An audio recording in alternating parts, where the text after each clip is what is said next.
আমাদের মোরগ পোলার লুক।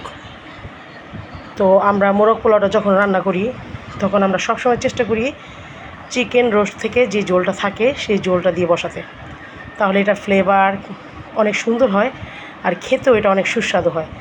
তো যারা মানে হোমমেড খাবার আর বাইরের খাবার নিয়ে পার্থক্য করেন তাদেরকে বলি, যখন একটা রেস্টুরেন্টে খেতে যাবেন তখন সেই রেস্টুরেন্টের রান্নাঘরটা দেখবেন, কিচেন রুমটা দেখবেন এতটা অপরিষ্কার, এতটা মানে কি বলবো, সেই খাবারের সাথে আমাদের খাবারের তুলনা করলে কখনোই সম্ভব হবে না।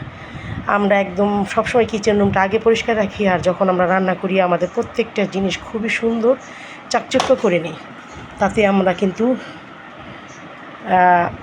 এই জন্যই আমাদের খাবারের সাথে রেস্টুরেন্টের খাবারের পার্থক্য। তো কখনও রেস্টুরেন্টের খাবারের সাথে আমাদের খাবারের তুলনা করতে আসবেন না।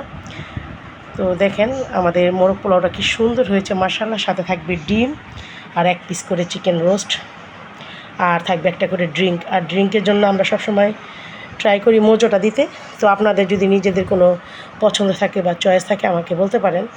তো আলহামদুলিল্লাহ, দোয়া করবেন। এখন এগুলো সব প্যাকেটিং করব, প্যাকেটিং করার পর আপনাদেরকে দেখাবো না।